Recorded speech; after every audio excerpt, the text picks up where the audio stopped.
Welcome to the Shifting Our Schools podcast, where we believe learning never stops. We create innovative and flexible professional development opportunities that support the current research and thinking in education today. This week's podcast episode aspires to set you up to take another step forward on your personal learning journey. Now here's your host, Jeff Udick. Welcome back to another episode of Shifting Our Schools. Thank you for finding some time to tune in this week. I have a bunch of announcements to make as we kick off another month of episodes, so here we go. After a great March of focusing on instructional coaching, I want to remind you that registration for our Google Coaching Certification Cohort for the 22-23 school year is now open. You can find out more about the program and the time involved on our website at shiftingschools.com. We've been asked if we offer discounts for school districts who sign up a whole instructional coaching team, and the answer is absolutely. Even more of a discount if an administrator, say a principal or vice principal, enrolls with the instructional coaches. Having admin going through the program with instructional coaches and supporting them is huge. Just listen back to episode 202 on how important administrators' understanding of what real coaching and coaching cycles look like. Also, just a bit of a hint, this is a great time of year to book me for your upcoming PD days next school year or for the start of school in August. At this point, my schedule is still pretty flexible, but usually fills up fast between now and mid-May. All I can think of is this must be the time of year when administrators look at their budgets and start thinking about the end of this year and transitioning into next year, as the calendar usually goes from being fairly wide open to pretty packed in a matter of weeks. So if you sit on a PD committee at your school or on a conference committee and you think I'd be a good fit for your organization this coming year, reach out to me at jeff@shiftingschools.com or through either my personal website, jeffudick.com or shiftingschools.com, and we'll set up a time to chat and get things scheduled.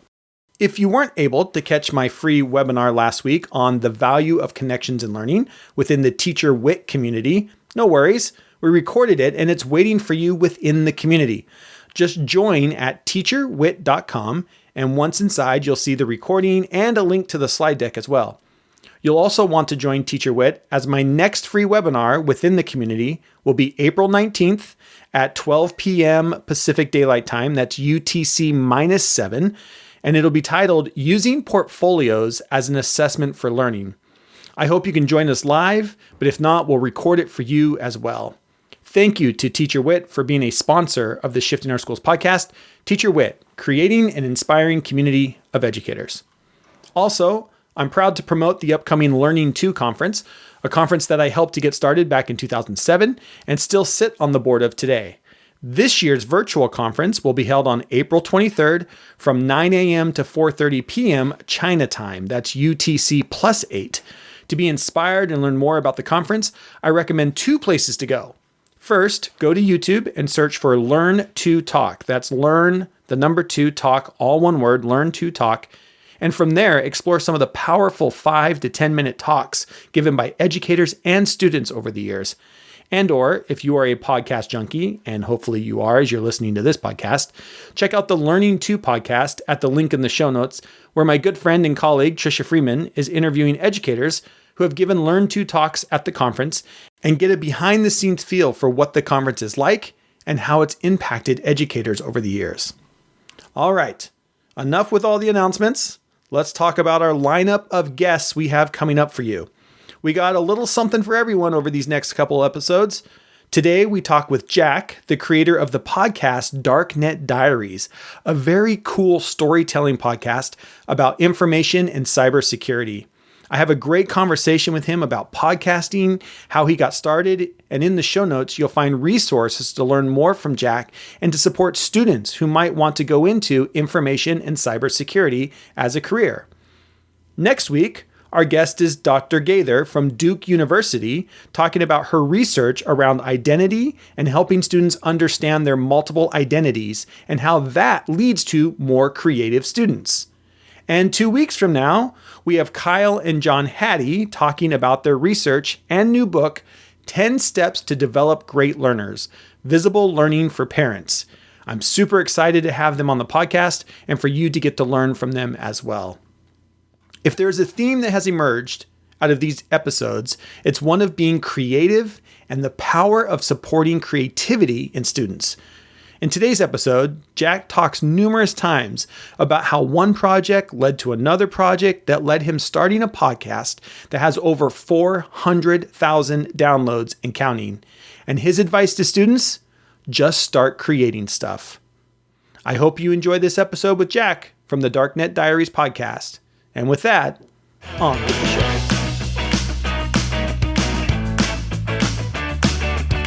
All right, welcome back to another episode of Shifting Our Schools. I'm so excited to have a special guest with us today, something a little bit outside of our realm, but still in the realm of technology, how it's impacting us in our lives, in education, and in the world today.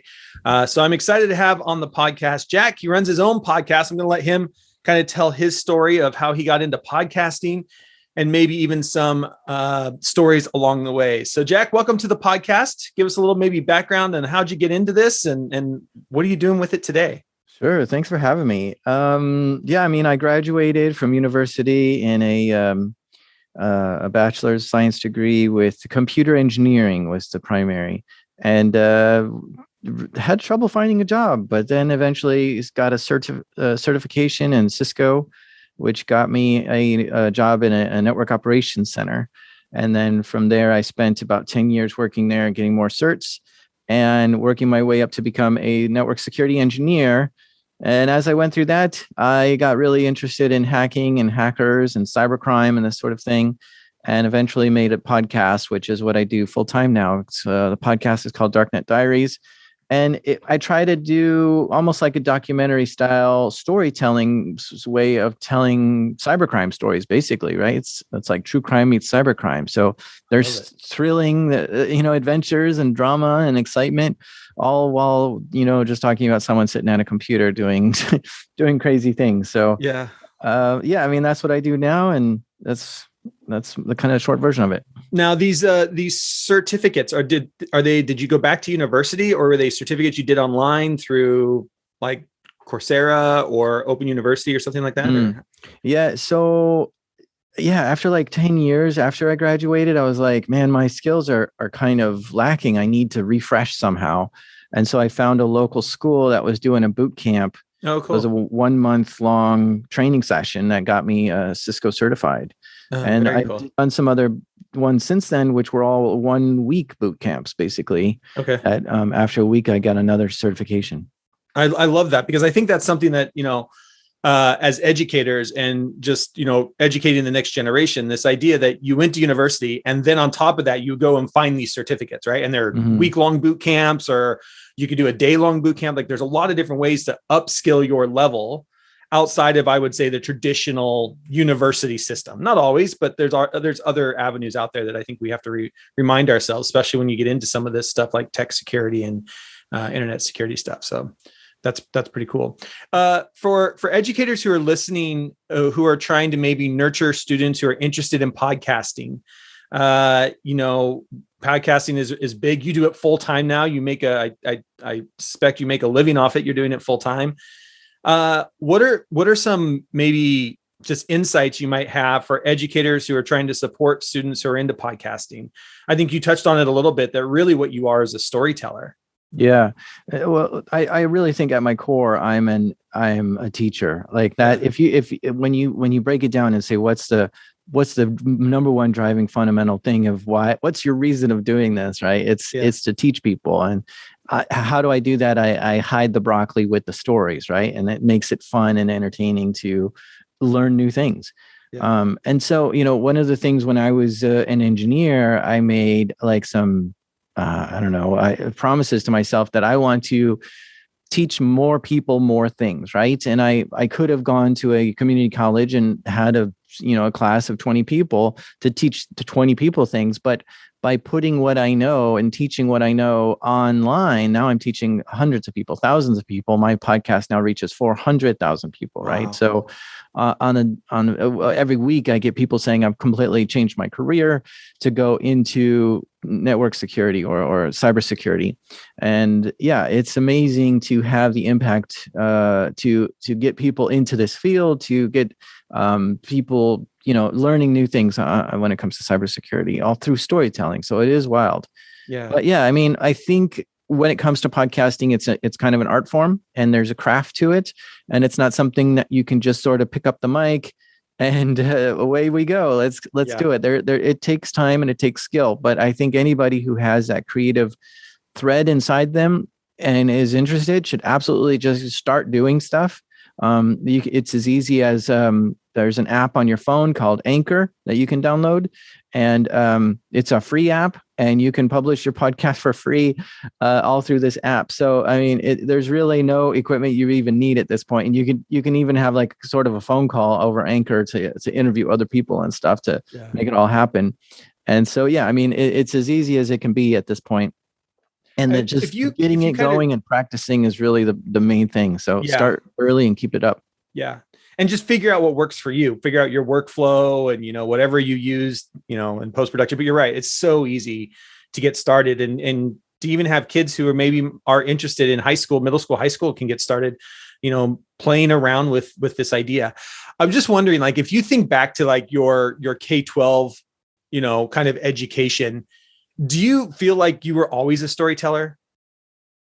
Like when you think back, like, did you like telling stories? Were you into stories? Did you read a lot of books? Like, I'm just interested in like if you kind of reflect back, were you always a storyteller? Yeah, it's interesting. Yeah, I think my dad was the storyteller, right? Okay. The way he would tell us stories, he would use props around the room. Like he'd grab a pillow off the couch and act like that's a person and talk to them. And I picked up a lot of these. I just thought he was, your dad is like, he's the coolest guy on the planet. And so, these kind of feelings. So I was like, man, I got to be a good storyteller like that. So I picked up, some stuff from him. And then of course, when it was time to give presentations in class, I'd be like, okay, first I've got to start with like an anecdote and get the crowd, just kind of warmed up. And, I had like this process in my head of, it was a fun thing, and I could see, let me see if I can get people moved and worked up and interested and, this kind of thing. And even at work, I'd give presentations at work, and I'd try to do this kind of mechanics. But yeah, I think it wasn't until I started podcasting that I really got into what are the mechanics of storytelling. And there are some books that I read that really taught me how to do it effectively. Oh, that's awesome. I love that. And I love it because, a lot of times we find that when all of a sudden you kind of look back, you're like, oh yeah, there was my dad who told the stories. And I picked up a ton from that. And, you can a lot of times trace that back. So cool. You have firsthand experience working in the world of cybersecurity. Your podcast has likely added to your knowledge, no doubt, I'm sure. But part of the mission statement for your podcast is to make sure that both audiences with and without technical experience come to understand and learn more about cybersecurity. Schools also have to do this for their communities. What's helped you connect as a journalist, as a podcaster, with those that have no experience in the field? Yeah, I think as I was making this, I was trying to figure out, is this a show that's going to be for those people in the field, the one who understand the jargon and the tech? And I could just say, all right, let's just, go with this common vernacular. Yeah. But I thought, no, I want the person who is living in this modern world, the one who has the cell phone and has to work in email all day and has to use a computer all the time, who is also fascinated with the hacks that are going on to be part of this. But I don't want to dumb it down so that it's like, here's the basics of a computer, like the way maybe Discovery Channel would just be really basic. I want to be like, look, you've been using a computer all your life. Let's just go with that assumption. And you probably know a lot more than you realize. You know what, a lot of this terminology is. So I think it's really paid off to treat the audience like adults, to treat them like, we know this kind of stuff already. And if they get lost for like one or two sentences, it's all right. I don't want to, as part of my writing style is I don't want that to be the key, most important thing. If you don't understand this part of the technology, you're not going to understand the whole story. No, it's just kind of like, I'm going to add in this extra bit of information in case those people who are technical out there want to know that bit, but then we're going to come back to, the main story. And I think like the story is what matters, not so much the tech in there, but I'll pepper it with the tech to keep the tech people interested as well. So I don't really target either side of the fence. I'm still trying to stand on the fence and say, look, if you're into tech, this is for you. If you're not into tech, this is for you. Yeah. You do such a great job of it too. Like because I would say I'm probably somebody who's on the fence myself. Like I know enough tech to be dangerous, not enough to be super dangerous. Yeah. And so just, there's a lot of times where I'm like, what are they talking about? And the way you break it down, I'm like, oh, okay, I have enough knowledge of how computers work that I'm like, oh, okay, now I understand kind of where this is coming from. And I think that's really tricky. So one of the things that I had to do to get there was practice, right? And so before podcasting, I was, making tons of things. I was making YouTube channels. I was making just fun videos in my backyard with my friends, like let's just do a bunch of creation, right? But besides that, I was blogging a lot about the technology that I was facing at work, right? So when you have a problem and you Google it and the answer's not there on the first page, like, oh no, what do I do? And so this would be like perfect stuff to blog about, right? So now I'm explaining this technical issue that I hit in the most easy to understand answer. Like first, let's describe the question or the problem, because that's what people are Googling, and then we'll say what the answer is. And when I first did that, it was clunky, it was ugly. I did it a couple more times. It was starting to like make shape. After 5 years of doing that, I had a really nice, concise way of saying, here's this really complex problem, and I'm going to break it down as simple as I can for you, right? 10 years going into that, I was becoming kind of a master of that. So I had blogged for, I guess it was more like 7 years before podcasting about technical stuff. And I'm writing out this stuff, and I'm getting a lot of visitors and that saying, hey, I've searched all over the internet. I couldn't find somebody who explained it the way you do. You finally opened my eyes to it. Thank you. And so this is really, I think, what gave me this kind of skill set to talk about real technical topics in a way that anyone can understand. I love that. On your homepage, you've shared the most downloaded or listened to episodes. I'm wondering if there's any episodes that have surprised you that you're just like, man, I didn't realize that one would be that popular. Or maybe even is there, when you look back, like you have, 400,000 downloads or whatever now, listeners, is there like a breakthrough episode that you found kind of shocking and you're like, man, what was it about that episode? Or did you just anything about? I think the Xbox Underground episodes were my favorite. And I was happy to see they're on the top of the list, because this was kind of like, how when you're doing something creative, you have this vision in your head, but then when you make it, it's like, that is not what that's not how I pictured it to be. Yeah. Right. And so I think this episode, Xbox Underground, is something like 45 or 46. That's the episode numbers. And, it was only then that I thought, this is the vision that I finally had. This is what I wanted to. This is when I first started 45 episodes ago. This is what I wanted it to look like. And it's finally here. Right. And so I interviewed multiple people, and I had the most unbelievable story and some exclusive access to some people. It was just all came together in a wonderful way. That's the one that I was like, I'm so proud of this. This is my absolute favorite. And sure enough, it has been the most downloaded episode up until a few months ago. Wow. That's great. And I love the story too. Like you're 45, 46 episodes in, and I'll find it and I'll link it into the show notes so people can go and listen to it. But and I think it's so good for kids to understand is like, you're not going to hit a home run and have 400,000 downloads on episode 1. That's not how this stuff works. Yeah. And like I was saying, you go back before this, I was blogging. Before that, I was, dabbling with website design and just creating anything. And before that, it was videos. And before that, it was, whatever else. So it was a whole lifetime. And this is what I really think is, even if you're in high school or K-12 and you're like, hey, I want to create something, start creating. It doesn't need to be successful. It doesn't need to go beyond your bedroom. Just make it, because that's going to give you the skills to make the next thing. And that's going to give you the skills to make the next thing, and on and on. And it wasn't until I was late in my career that I made something that was finally a success. But I have everything that I did before that I can stand on to that contributes to that success. I love that. I think that's going to be the name of this episode. Just start creating. That's such a great title for the episode as well. One of the things that I'm just personally interested in this too, but I think it's also cool for people, is the artwork that goes along with different episodes. And one that comes to mind for me is on episode 77, you have the rendering of the Olympic torch that kind of goes with that episode. It's so cool. Can you talk a little bit about how you come up with those, or do you have a design team, or like how, because the artwork around your podcast, I think is such a part of the podcast itself, right? It's so captivating. Yeah, it was, I mean, it was a work in progress for like the first 40 episodes. Like it was just me doing stuff. And then I decided, okay, I better get like an artist to help me out. And so I have these great ideas, but again, my vision and what's actually getting produced is not the same. So it took me a long time because artists either have this like creative skill that they know how to create some really cool ideas, or they seem to know how to take your idea and make it look good. And I kind of struggled trying to figure out, well, where's the one that can just come up with a good idea and make it look good like that. They've already got jobs. They don't need any any extra help. So yeah, I found one who is just fantastic at taking my ideas and then making them look good, right? So I'll scribble it out on a piece of paper. I will come up with some concepts. I'll take like a Photoshop and just make it sort of a collage. Like, okay, let's take the Olympic torch, but then we're going to take an oil well that is burning, right? So like, it's got this huge black plume of smoke, and combine that, right? So now something is really wrong with this Olympic torch. Yeah. And I thought that was a cool connection. And of course, my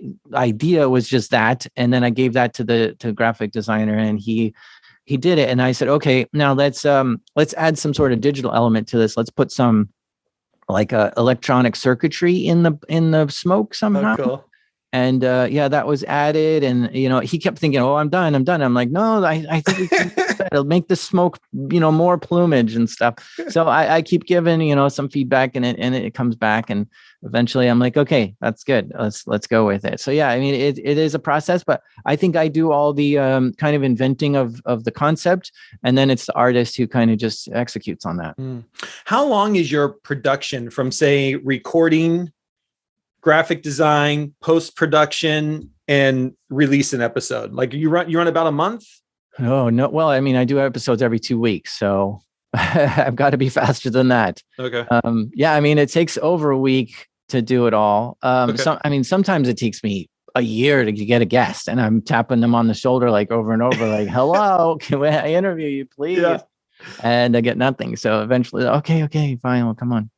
But I mean, it takes a few hours to record them. It takes a few hours to go through the tape and pull out what I want. It takes a few hours for me to write the scripts. Narration. It takes an hour for me to read the narration. It takes a couple hours to edit my flubs, and it's just on and on. So yeah, it takes a good week and a half, 2 weeks. Yeah. Wow. That's cool. I was just wondering, cause like for me, it's about the same thing. Like people think, like you said at the beginning, like you just sit down, grab a microphone and start recording.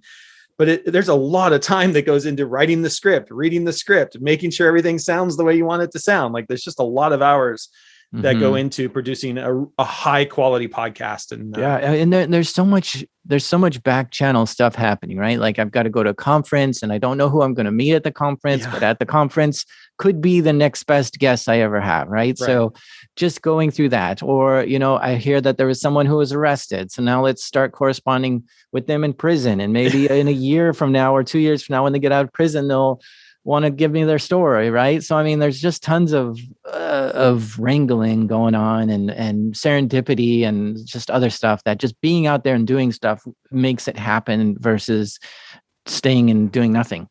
Yeah, that's awesome. Well, thank you so much for spending time. I do want to mention that on your website, you have an amazing resource, and we'll make sure we link to it in the show notes. It's a page on the website, darknetdiaries.com, and it's called Breaking into InfoSec. And it is a fantastic place for educators, for students who want to know more, want to get started. You've got all kinds of resources there of ways for people to get started. And thank you for putting together that page. I know that takes a lot of time and effort, and probably keeping it up does too. But again, it started as a 40. Yeah, it started as a 40-page ebook, and that's what I first got out of my head. And then I was like, well, maybe I could simplify this. And so it ended up being probably a 5-page website now. Yeah, just paid on the website. Well, it's a great resource, and I just want to make sure, and we'll make sure again that all of this is linked in the show notes for people, so they can go and look at these different episodes, and especially that resource for kids who might be interested, or educators who might be interested in some info security as well. What are your thoughts, kind of like, where should we be going in K-12? Last question. where do you think we should be going in K-12? Should we be doing more classes around information security? Do you think every kid should have some kind of like understanding this stuff? Like I personally don't think we still do a good enough job. Like we still don't even teach kids like what is a good password. Yeah. Like we don't even do that in K-12. And I think there's little skills like that I think we can start teaching in 4th, 5th grade, when kids get their first Instagram account. Anything you have thoughts on, like what could we be doing in education or should be doing? Yeah, I do. The thing is, I haven't been in school for a long time, so I don't know what they're teaching these days. But there is this kind of weird dynamic where parents don't want their kids to be on the screen and be there, like, glued to the computers and this kind of thing. And it is addicting, and you can be stuck on that for too long. And so they want to pull them off of that. And so when schools are like, no, we want to actually show them so much more, there's so much we need to teach them about it, it kind of does create this weird conflict. But I think that there is just so much to learn about computers that and as we're growing up, technology is expanding and stuff, we're going into a world where it's just going to be so ubiquitous that computers are going to be everywhere. They're, on our watch, on our phone, on our refrigerator, in our car. Right. Like, do we want to know more about how these things work? Or do we want to step back and say, nope, it's not our problem? I think it's important to understand the technology around us. Yeah. But what's going to drop off, right? Cursive handwriting is going to drop off, and maybe world geography or something drops off because something else to be missing if we're going to be adding something new. Yeah.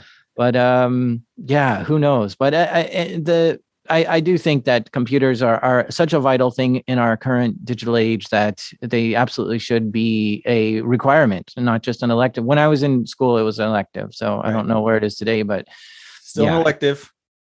Still elective. And I'm still battling. And people on the podcast know I battle why are we still teaching cursive writing? There's other more important skills than cursive writing.